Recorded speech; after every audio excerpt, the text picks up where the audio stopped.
raise your glass and at the count of three, give me a hearty Yasu, okay? 1, 2, 3, Yasu! Not bad. Now that you're all proficient in Greek, let's get on with the stuff. And by the way, you don't want to eat and scoop because we're going to have a special prize available at each table by the end of the program. Greek festival coming this weekend, Friday, Saturday, Sunday, over here on 3rd South and 3rd West on the ground of the Cathedral. So be sure to go over there. It is a big event. It is really a big event. How big? He's good, isn't he? Well, in the past, we've attracted over 40,000 people. It's the largest ethnic festival on the side between Mississippi and the West Coast. It started 39 years ago here as a bake sale. The Mothers Club for Church was raising money, baking cakes. Those bake sales have morphed into 56 sub-committees that range from everything from baklava that you have to security, the valet parking, what have you. So it is big. Well, it is big. How big? We expect 40,000 people there this year. You'll be treated to exceptional food and exceptional entertainment. A few of the main features of the festival will be here at the program. But on the festival, here's a little known fact that we Greeks are very proud of, but we don't count it very much. A majority of the proceeds, upwards of 70%, and I don't have the numbers, but more than 70% of the proceeds from the festival go to area charities. It doesn't stay with the church. The charities include Alliance House, Festival of Trees, KSO Quarters for Christmas, Ronald McDonald House. Oh, that's great. St. Vincent de Paul Emergency Services, United Way, Utah AIDS Foundation, YMCA of Salt Lake City, Utah Food Bank, 4th Street Clinic, Legal Aid Society. These are some organizations that get some funds from the festival. The Road Home, St. Sophia School, which our speaker was one of the founders, and Catholic Community Charities, among others. So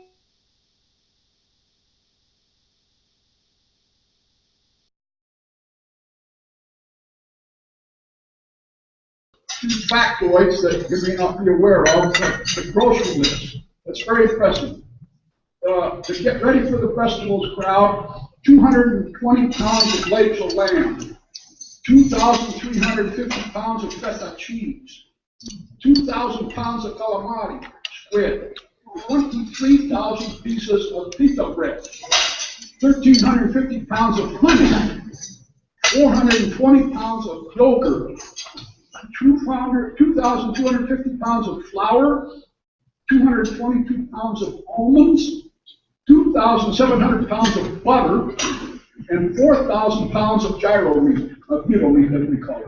Those goodies will be morphed again, made into by the ladies that have been working into something like 25,000 tomadas, 10,000 pieces of baklava, not counting the baklava you made here today, and 14,500 pieces of spinach pie, or spanakopita, as we say, 11,000 pieces of meatballs, 2,000 almond cookies, and there are no calories in any of it. Speaking of the gyros and the food, we owe a big thanks to the Marriott Hotel for giving us a special menu today of Greek food, especially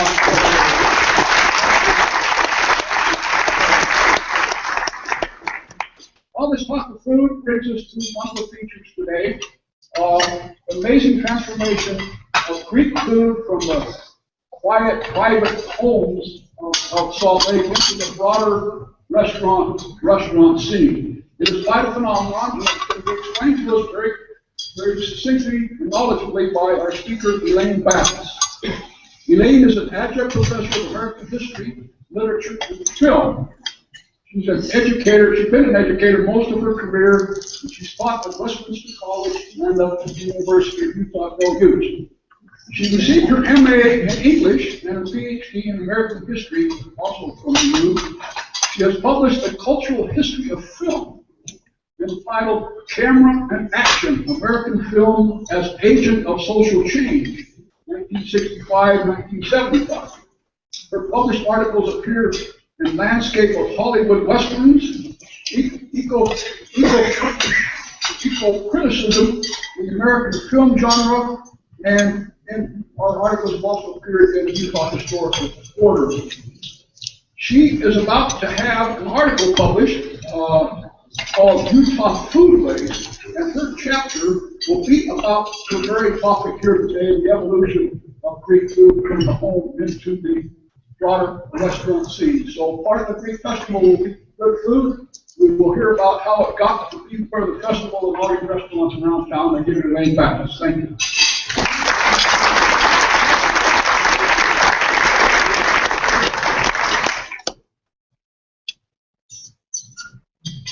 Thank you, Mike, for having me here today and for planning such a fabulous event. Thank you also to the Marriott Hotel for giving our lunch a delightful Greek twist. Now, had we dined at a Greek house for our lunch, most likely we would have heard one more special phrase besides fiasco. Just before the food was passed around the family table, typically, members raised their glasses and wished each other Kalliorexi. Kalliorexi translates into good appetite, but it carries much more meaning than just the two words in that phrase. With those two words, you have been brought into the hospitality of home and family, and pretty much have been christened a fellow Greek. Kalliorexi was a popular phrase for the early Greeks because when you visited the home of a Greek, you would always expect a full table. Such generosity through food meant the family would have on hand pastries, cheese, olives, bread, liqueurs, homemade wine, and other cultural amenities. As my mother put it, if a visitor leaves without food, they will feel like they are unwanted. In my house, she explained, I've always treated just like my parents did. I knew the Greek people's customs, and I knew what was expected of me, and I found something, whatever it was. Kalliorexi defines the heart of Greek identity, that food is much more than just nourishment. Now, if you will indulge me for just a moment, I would like to ask you a few questions. The Greek table can't answer. Before you sat down for lunch today or read the menu, how many of you knew what a gyro was or a gyro in American? What is and how about souvlaki? And what about rice pilaf? How about domadas?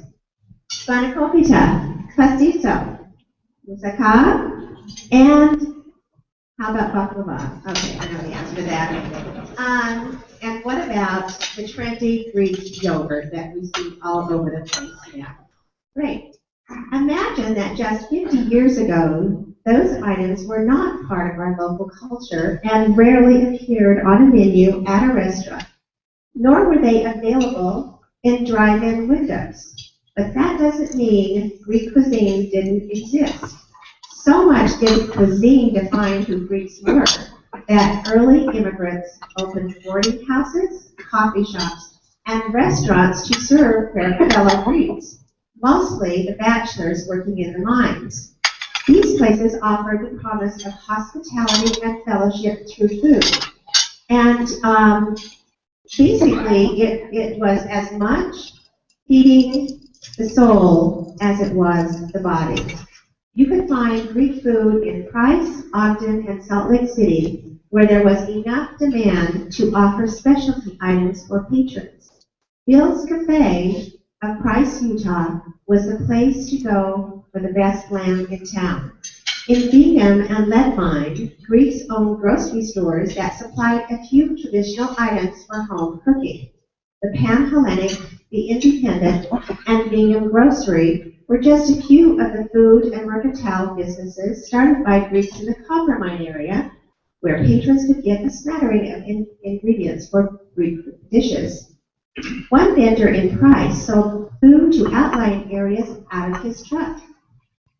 He brought in 5-gallon cans of feta cheese, imported olive oil, and supplied special herbs to families that cooked Greek cuisine in the home. When the copper towns closed, some Greeks moved businesses to Salt Lake City. One such grocer opened Sunny Market, a small store that sold a few Greek items. Eventually, Sunny's became Broadway Market and supplied the surrounding Greek communities with much of their Greek cuisine. By mid-century, Greek food made its way into more local restaurants and nightclubs. At the landmark Lamb's Grill, patrons could find lentil soup, braised lamb shank, and feta cheese on its menu. The Stadium Cafe on 2nd South served Greek-style dishes such as okra with lamb or chicken.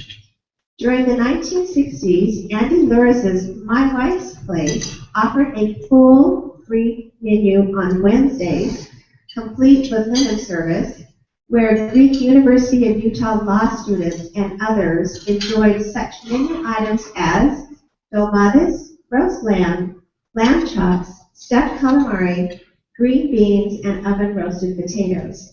And one popular nightclub in Salt Lake City, the Athenian, brought a vibrant social scene to the public landscape where guests enjoyed Greek food, dance, music, and entertainment.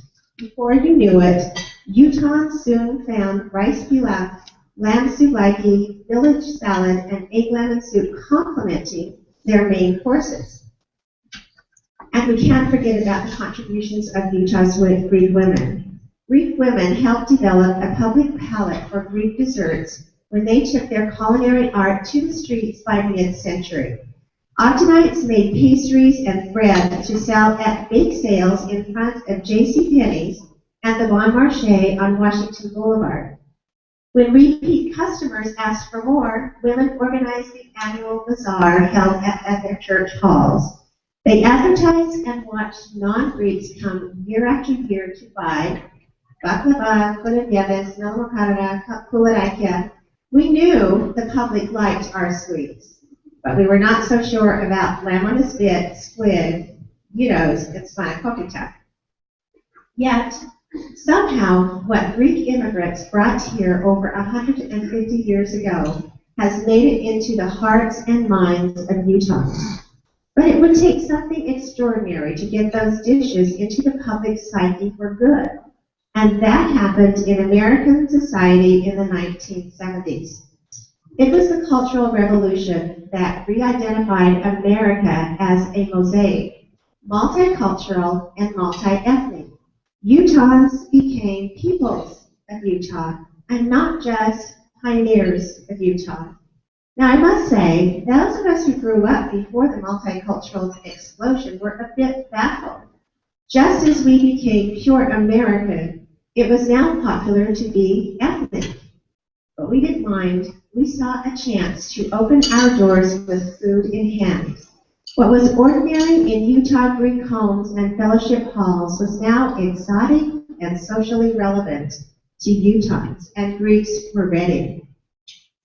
Popularizing ethnicity provided a perfect segue for Greek communities to broaden the church faith sale on the one hand and enjoy a sense of pride and pleasure sharing their cultural goods on the other. Utah Greeks converted the annual bazaar into a fully integrated regional festival, and it was all about sharing Greek cuisine and hospitality with the outside world. Greek festivals popularized the culture by the late 1970s and 80s in all three church communities of Utah. Food enthusiasts visited Price in July, Salt Lake City in early September, and Ogden later that same month. Patrons saw members volunteering to give the public what it now wanted, a taste of Greece. Women's group made pastries, breads, and made dishes. Families prepared Greek coffee, gyros, teopita, and other traditional food. Youth groups staged traditional dancing while patrons enjoyed specialty dishes. At all three Greek festivals in Utah, food was and is their central feature. Festivals are as close as you can get to home-prepared meals on a large scale, complete with the same hospitality as in the home. But entrepreneurs were also ready and saw a chance to share their culinary art with the public. They opened such restaurants as The Other Place, Aristos, The Hellenic House, Greek Souvlaki, Yanni's Greek Express, and yes, burger places with a Greek twist popped up all over the valley. Now on its 5th generation in Utah, Greek culture thrives as a social outreach, popular livelihood, and personal expression. Today, immigrants' great-grandchildren proudly perform traditional folk dances on stage before Utah audiences. These great-grandchildren that you're going to enjoy seeing today most likely do not know that once upon a time you had to grow and dry your own oregano because most stores did not carry it in Utah. It is difficult to explain to our children and grandchildren a time when Greek traditional dishes were too strange to place on restaurant menus, but now it seems strange without them. What once seemed exotic to Utahns has become so much a part of the regional landscape that it appears indigenous now, like it has always been there. And the best part, it is all available this weekend at the Greek Festival. But if you go, I hope you catch a glimpse of the food dynamics at work and notice how food connects the individual to the group and the group to the larger public. It is never just about the nourishment. And, oh, yes, when you sit down with a full plate next to you and your fellow guests, be sure to raise your glasses and start the meal with Kalliorixi. I promise you, the food will always taste better after those words.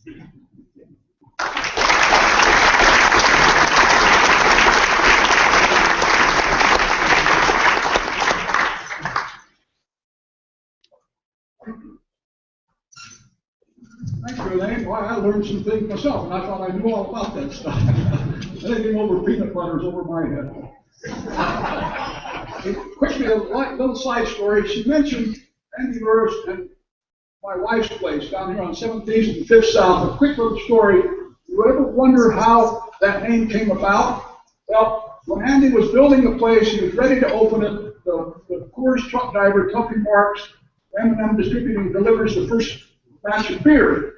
And Andy hustling around trying to get the darn place open, and the driver says, "What's the name of this place? Where should I bill it?" And Andy said, "Hell, I don't know. It's my wife's place. I'll get it for you." So the truck driver takes it for granted that that's my wife's place. And that's how he set the bill. And that's how the restaurant got its name.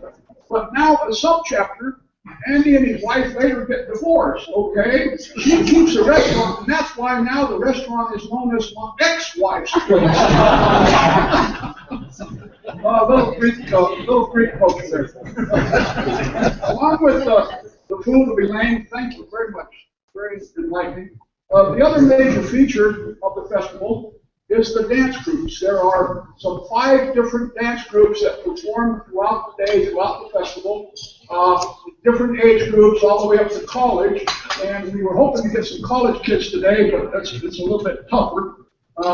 In charge of the many dance groups is Cyndia Cayias. She was our guest here today for lunch.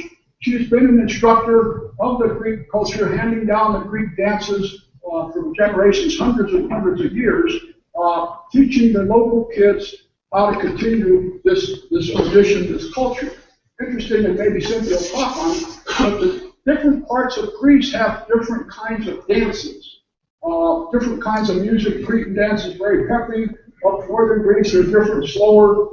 Each one has a message. Most of them are very romantic. So I will give you now Cyndia Cayias and her short group of dancers. We have no problem getting too many kids here, but we do have them. And each one of these dance groups come from different parts of Greece, and they have their different kinds of costumes. So, Cyndia Cayias.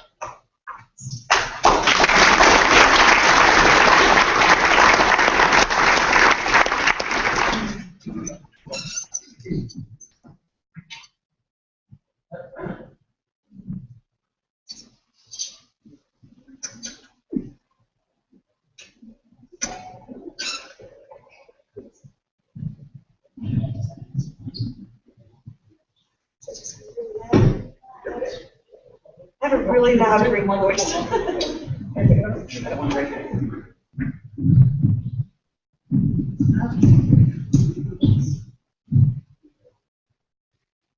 Okay. Well, first of all, I want to thank Mike for inviting me to represent the part of the entertainment that's going to be at the Greek Festival this weekend. I wanted to talk to you very briefly about Greek folk dance. How many of you have seen a performing group of Greek folk dancers, besides the Greeks? Okay, all right.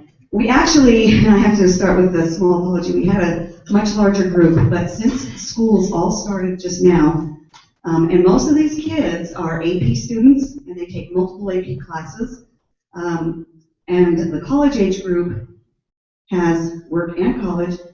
We had some issues with scheduling. However, I did get a couple of my dear sweet dancers, and one of them is actually being dropped off right out front.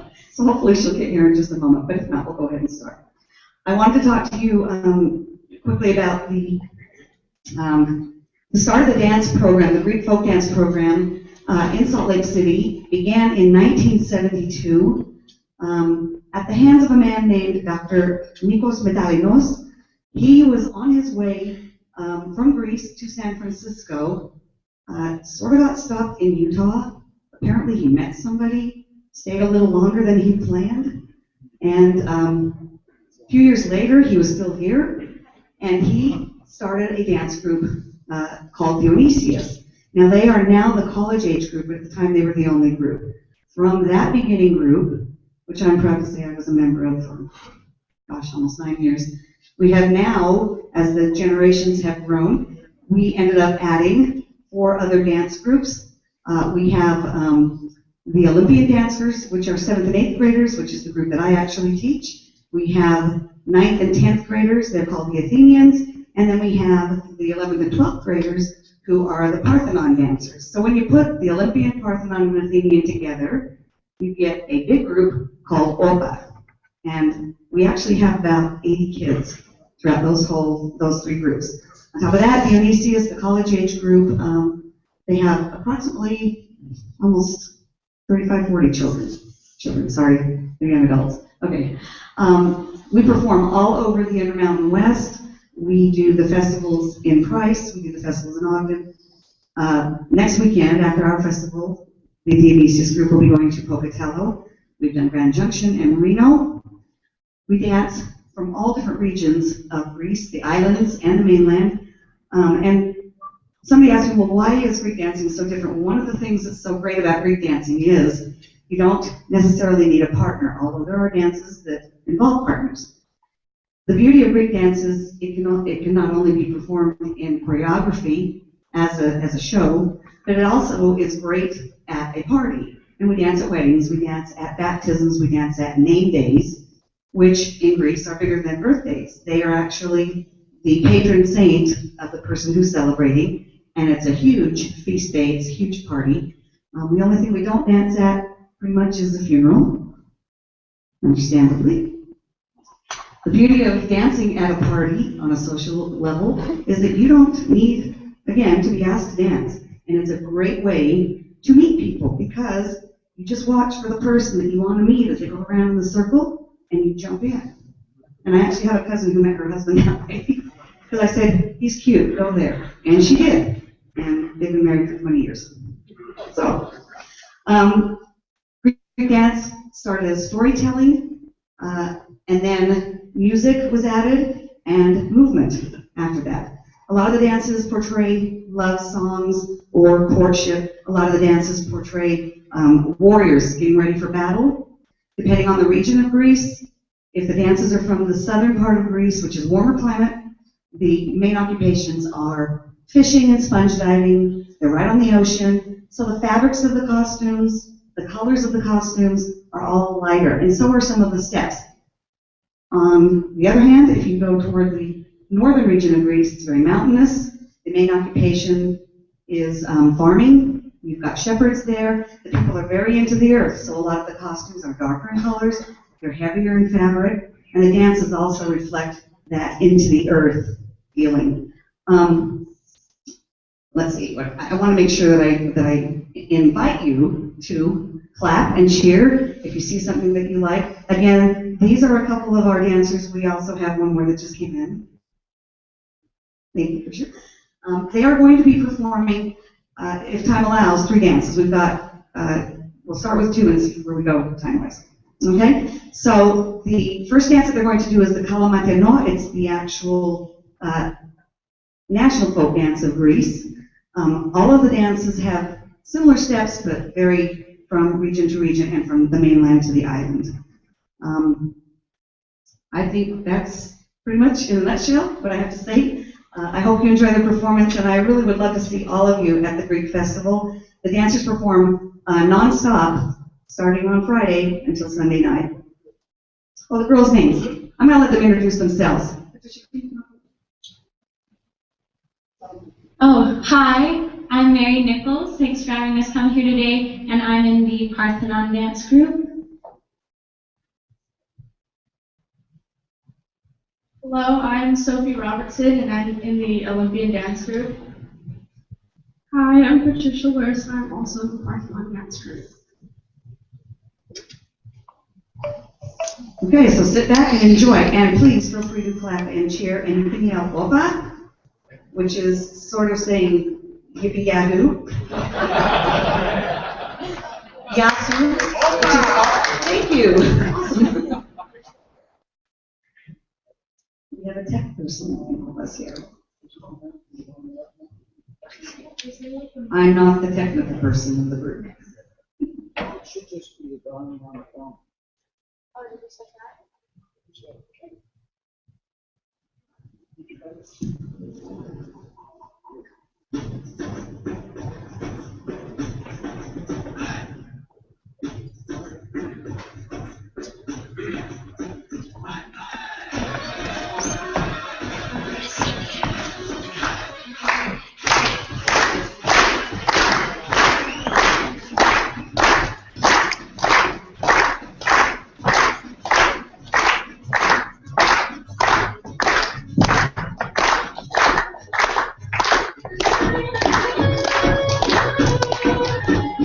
Ποιος Θεός σε έχει στείλει να μου πάρεις τα μυαλά που κρυβόταν τέτοια χείλη που κρυβόταν τόση ωραία.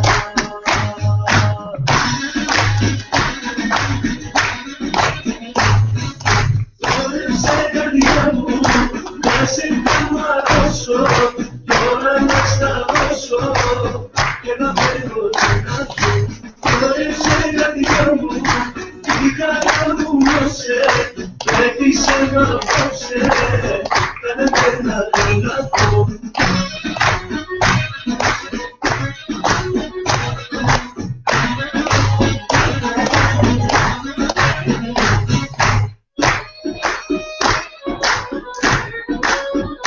Ποιος Θεός σε έχει φτιάξει και σε έχει κάνει παιδιά.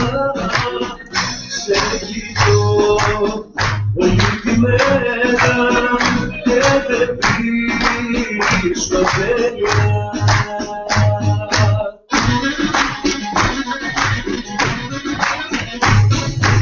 Όρεψε καρδιά μου να σε καμαρώσω κι όλα να σταυρώσω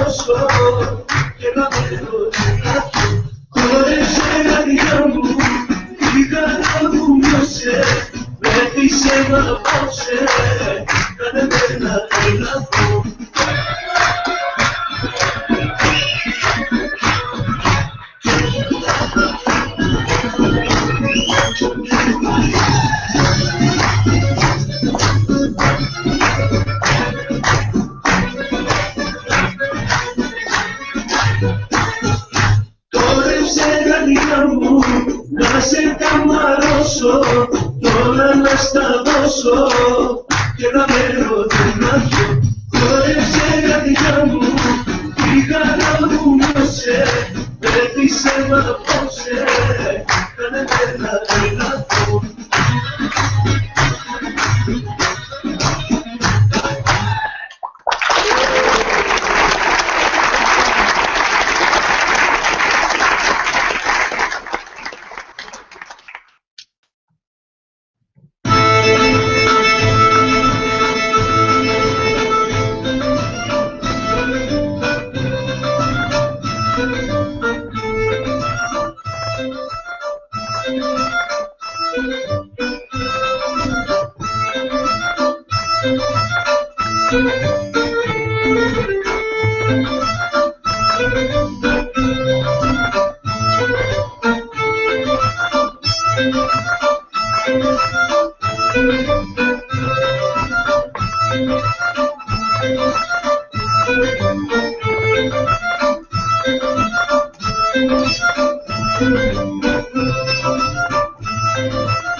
Thank you very much, wonderful dancers, and thank you, Cyndia. Thank you very much.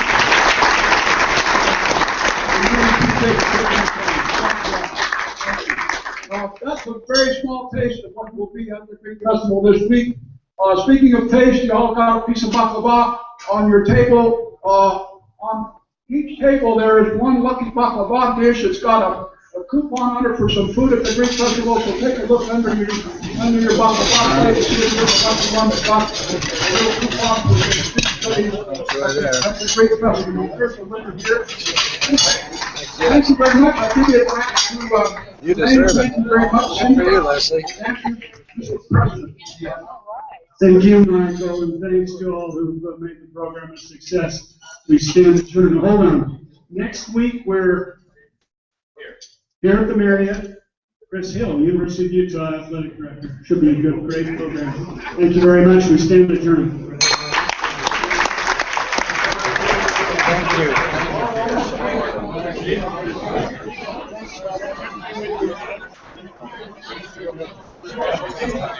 I know.